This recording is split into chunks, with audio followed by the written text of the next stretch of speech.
Anand Lahari, best option for retired couples. 2 BHK plots for sale. For more details, call 9885463376 or 98481057777.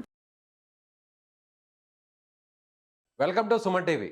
So మరోసారి బంగారం ధరలు పెరగడం, మళ్ళీ తాజాగా తగ్గడం. రోజు రోజుకి బంగారం ధరల్లో ఫ్లక్చువేషన్స్ చాలా స్పష్టంగా కనిపిస్తున్నాయి. నిన్న వారు నిలిచిపోయింది, తాత్కాలికంగా బ్రేక్ పడింది అనగానే ఒక్కసారిగా బంగారం ధరలు పెరిగాయి. మళ్ళీ తిరిగి యుద్ధం కొనసాగుతుంది అనేటువంటి పరిస్థితులు ఏర్పడిన సందర్భంలో మళ్ళీ ఇప్పుడు బంగారం ధరలు తగ్గాయి. ఎందుకని ఇలాంటి పరిస్థితులు ఏర్పడుతున్నాయి? సో నిజంగా ఒక స్టేబుల్గా ఉండేటువంటి ప్రైజెస్ ఎప్పుడు వచ్చేటువంటి అవకాశం ఉందో తెలుసుకునేటువంటి ప్రయత్నం చేద్దాం. మనతో పాటున్నారు విశ్లేషకులు ప్రభు గారు నమస్తే అండి. నమస్తే అండి. ప్రభు గారు, నిన్న ఒక్కసారిగా రేట్లేమో పెరిగాయి. ఎంత పెరిగాయో యాస్టీస్గా మళ్ళీ అంతే తగ్గి మళ్ళీ 1,51,000 రూపాయలకి వచ్చేసింది ధర. ఎందుకని ఈ పరిస్థితులు అంటారు? అంటే యుద్ధాన్ని బేస్ చేసుకొనే ఈ మార్కెట్లో ఈ ప్రైజెస్ అని అప్ అండ్ డౌన్స్ ఉంటాయనుకోవచ్చా?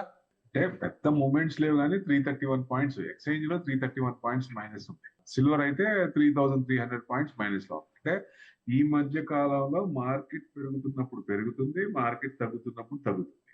మెయిన్ దీన్ని ఎలా చూడాలి అంటే క్రూడే మెయిన్. క్రూడ్ వల్ల ఇన్ఫ్లేషన్ పెరిగితే ఇంట్రెస్ట్ రేట్లు పెరుగుతాయి, క్రూడ్ అండ్ మిగతా ఎఫెక్ట్ పడుతుంది కాబట్టి కొంచెం ఇది అవుతుంది, దాని అనుగుణంగా వస్తాయి అన్నమాట.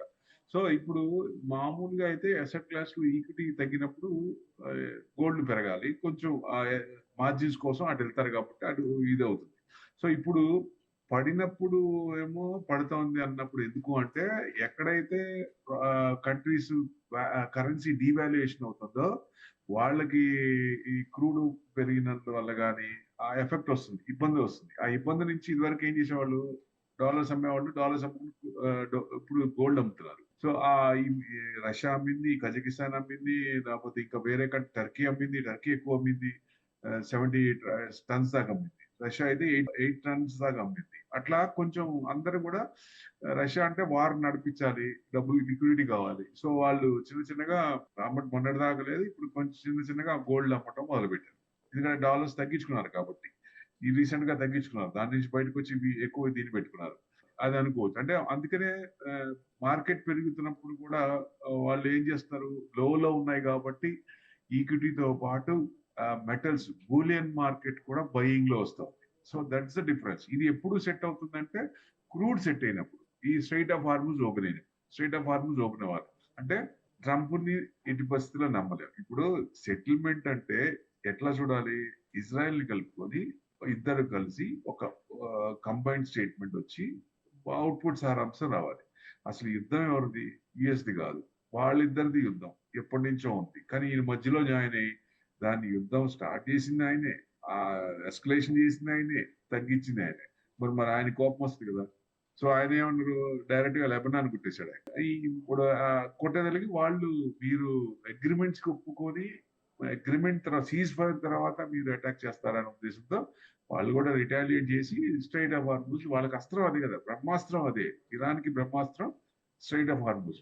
సో అది క్లోజ్ చేశారంటే ఆటోమేటిక్ ఇది అంటే మిగతా కంట్రీస్ కి ఎవరికైతే ఉన్నాయో వాళ్ళకేమి ఇబ్బంది పెట్టాం, మీకు ఓన్లీ శత్రువులు కన్నట్టు యుఎస్ యూరోపియన్ కంట్రీస్ కి మేము ప్రభు గారు ఇప్పుడు మనం చూసినట్లయితే గోల్డ్ ధరలు చూసినట్లయితే సో యుద్ధాన్ని బేస్ చేసుకుని అప్ అండ్ డౌన్స్ అనేవి నడుస్తున్నాయి.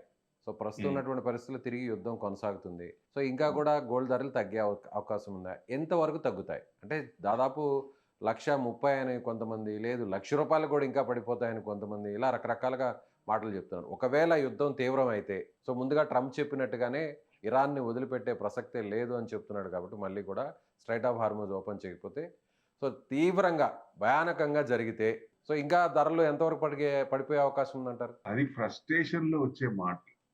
ఆయనకి టెన్షన్ ఉంది, ఫస్ట్ ఇరాన్కి ఏం అంత టెన్షన్ లేదు, కాకపోతే నష్టం ఉంటుంది. సో మెయిన్ వీళ్ళకి ఇన్వెస్ట్మెంట్స్ ఎక్కువ, ఎక్స్పెన్సెస్ ఎక్కువ అవుతున్నాయి. $1 బిలియన్ ఎక్కువ అవుతుంది. ప్లస్ పార్టీలోంచి వ్యతిరేకత వస్తుంది, జనాల్లోంచి వ్యతిరేకత వస్తుంది, మిడ్ ఎలక్షన్స్ తొందరలో వస్తున్నాయి. సో భయం ఉంటుంది, ఆయనకి భయం. ఇప్పుడు ఎస్కలేట్ చేసి ఏదో వెనిజులా లాగా అబ్డక్ట్ చేసి ఆ టైప్ లో చంపేసింది, మన రిజీమ్ చేంజ్ చేసి మనం కంట్రోల్ తెచ్చుకుందాం, ఒక పప్పెట్ ని పెట్టి అనుకున్నాడు, అది తిరిగి కొట్టింది. సో అక్కడి నుంచి ఇక ఎట్ట చేయాలి, ఏం చేయాలి, ఎలా బయటకు రావాలి, ఏ రకంగా రావాలి అని కూడా తెలియక నానా కళ్ళు తాగిన పోతే ఏం చేస్తుంది, సేమ్ సిచ్యుయేషన్. ఆయన ఎట్టి పరిస్థితుల్లో ఏదో ఒక స్టేట్మెంట్ అంటే ఆ టెన్షన్ లో నేను అది చేసేస్తాను ఇది చేస్తాను. మరి మొన్న మొన్న కూడా ఎంత టెన్షన్ పెట్టాను అసలు. సివిలైజేషన్ నాశనం చేస్తాను, ఉండకుండా జనాలనే ఉండకుండా చేస్తా అన్నాడు. అసలు ఎవరన్నా అంటారు ఆ ప్రెసిడెంట్, ఒక ప్రెసిడెంట్ ఇంకో కంట్రీ మీద? ఇప్పుడు నీకు అంత ఇదేంటి అసలు? సో ఇప్పుడు ఏదన్నా ఉంటే చర్చల ద్వారా చర్చలు విఫలం అయితే నెక్స్ట్ ఇది ఉండాలి. అది కూడా వార్ గనక ఎక్స్టెండ్ అవుతుంటే the second month war extend అయితే కంట్రీస్ కి ఎకనామిక్ గ్రోత్ డౌన్ అవుతూ ఉంటుంది. వాళ్ళకే కాదు, ఎందుకంటే క్రూడ్ మీద ఆధారపడి ఏషియన్ కంట్రీస్ కూడా ఇబ్బంది పడతాయి. కంటిన్యూస్ గా ఆ ఎకనామిక్ గ్రోత్ మీద ఇట్ విల్ డాంపెన్ దట్. అందుకనే కొంచెం ఎక్కువ ఇబ్బందులు వస్తాయి. సో డెఫినెట్ గా అది ఇప్పుడు ఏంటంటే పాకిస్తాన్ లో రేపు Sunday JD match is going to meet Iranian people. మధ్యవర్తిత్వం పాకిస్తాన్ చేస్తోంది. సో పాకిస్తాన్ లో కలుస్తున్నారు. సో మార్కెట్ కూడా ఒక చిన్న ఆశ ఉంది. ఎందుకంటే స్ట్రైట్ ఆఫ్ హార్మూజ్ ఓపెన్ చేయగానే ఏషియన్ మార్కెట్ బాగా పడ్డాలి. ఇవాళ బాగా పడలా, ఎందుకని? This is the cause. అందుకని సండే అది కనుక పాజిటివ్ న్యూస్ రావచ్చు. ఎందుకంటే పాజిటివ్ రావచ్చు. అంటే పాజిటివ్ అంటే ఏంటి? ఇప్పుడు మేము 2 లక్షలు ఒక్కొక్క షిప్ కి చేస్తా ఉన్నాం. ఇప్పుడు ఆయిల్ తెచ్చుకునేది తక్కువ, ఏది యుఎస్. ఇక్కడ నుంచి తెచ్చుకునేది స్ట్రైట్ ఆఫ్ హార్మూజ్ వచ్చేది చాలా తక్కువ. యుఎస్ తీసుకోదు, వేరే తీసుకుంటాయి, యూరోపియన్ కంట్రీస్ తీసుకుంటాయి. ఇప్పుడు 2 లక్షలు నాకు సంబంధం లేదు, 2 లక్షలు మీరు తీసుకోండి, మీరు ఛార్జ్ చేసుకోండి, నాకు స్ట్రైట్ ఆఫ్ హార్మూజ్ ఓపెన్ చేయాలి అని చెప్తాడు. అదే రేపు సండే అదే అవుతుంది. ఒక రకంగా ఇజ్రాయెల్ ని కూడా చిన్నగా కార్నర్ చేసే అవకాశం ఉంటుంది. నాటో చేసినట్టు యుక్రెయిన్ చేసినట్టు. యుక్రెయిన్ ని బలిపశువు చేశారు కదా, అట్లనే ఈ రేపు ఇజ్రాయెల్ కూడా అంతే ఉంటుంది. సో ఈయన నమ్ముకుంటే ఎట్టి పరిస్థితులు ఇప్పుడు అందుకనే ఆయన కాకుండా బయటకు వచ్చి మళ్ళీ ఇది చేసినప్పుడు మళ్ళీ ఫ్లేర్ అప్ అవుతుంది. అది సండే గనక ఆ 10 పీస్ ప్లాంట్ ఎవరు యాక్సెప్ట్ చేయాలి? ట్రంప్ యాక్సెప్ట్ చేశారని వస్తే వీక్ పాయింట్ ఎవరిది? యుఎస్దే కదా. అసలు ఓడిపోయిన వాళ్ళు, తగ్గిపోయిన వాళ్ళు అంటే మేము గెలిచాం అని చెప్పుకుంటున్నారు. 10 పీస్ పాయింట్ యాక్సెప్ట్ చేసింది ట్రంప్ అని వస్తుంటే మరి వాళ్ళు పై చేయవద్దా, ఈయనది పై చేయవద్దా? సో డెఫినెట్ గా అది యుఎస్ డిగ్రేడ్ అవుతుంది. అంటే చర్చలు జరుగుతాయంటారా? సండే ఉందండి, ఎట్టి పరిస్థితుల్లో ఒక సొల్యూషన్ వస్తుంది. ఎందుకంటే ఇదివరకు ఉన్న ఉధృతం అంత రాకపోవచ్చు. క్రూడ్ కూడా ఇప్పుడు అంత క్లోజ్ చేసిన అంత పెరగలేదు కదా. క్రూడ్ కూడా కొంచెం ఎంత ఉంది ఇప్పుడు? మీకు క్రూడ్ చూస్తే 223 పాయింట్స్ ప్లస్ ఉంది. 9089 మన దగ్గర ఉంది. ఇంటర్నేషనల్ గా చూసినా క్రూడ్ ఇంటర్నేషనల్ వచ్చేసి బ్రెంట్ క్రూడ్ అయితే 96 ఉంది, 95 వచ్చింది, 96 పెరిగింది. సో WTI యుఎస్ అయితే 97.52. So that's the difference. ఒక $2 to $3 పెరిగింది. అంటే అక్కడ సొల్యూషన్ వస్తుందన్న ఆశ కొంచెం ఉంది అక్కడ. సో డెఫినెట్ గా అక్కడ సెటిల్ అయిపోద్ది ఇష్యూ అనేది. సండే సెటిల్ అయింది అనుకోండి, మండే మార్కెట్ బ్రహ్మాండంగా పెరిగే ఛాన్స్ ఉంటుంది. అప్పుడు గోల్డ్ కూడా ఇది ఎందుకు పెరుగుతుంది గోల్డ్ అంటే ఆ టైంలో బాగా తగ్గినప్పుడు ఈ సెంట్రల్ బ్యాంక్స్ అన్ని కొన్ని బ్యాంక్స్ ఎక్రూడ్ చేస్తున్నాయి, కొన్ని బ్యాంక్స్ ప్రాఫిట్ బుక్ చేస్తున్నాయి. ఎందుకంటే ప్రాఫిట్ బుకింగ్ ఎందుకు? ఈ క్రూడ్ వల్ల ఇబ్బంది పడకుండా లిక్విడిటీ క్యాష్ కావాలి కాబట్టి. ఇది సిచ్యుయేషన్ ఈక్వల్ గా దాదాపు అంటే 50-50 వస్తుంది. అందుకనే గోల్డ్ మార్కెట్ పెరిగినప్పుడు పెరుగుతుంది, తగ్గినప్పుడు తగ్గుతుంది.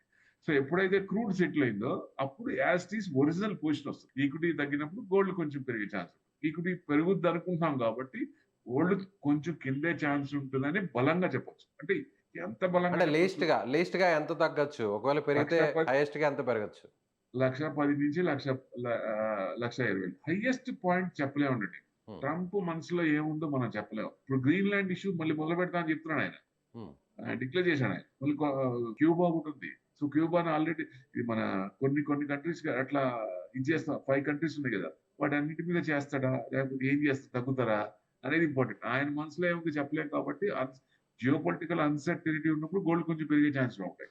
ఈక్విటీ తగ్గుతున్నప్పుడు క్రూడ్ సెటిల్ అయిపోయి. సో ఇది మెయిన్. ఈ ఎకనామిక్ పారామీటర్స్ అన్ని చూస్తే మనకి ఎకనామిక్ అవుట్లుక్ తెలుస్తుంది. సో సండే మనకి ఒక డైరెక్షన్ వచ్చే అవకాశం ఉంది. మండే నిజంగా పాజిటివ్ డైరెక్షన్ ఉంటే మండే గ్యాప్ అప్ అయ్యే ఛాన్స్ లేవు. Right sir, thank you so much.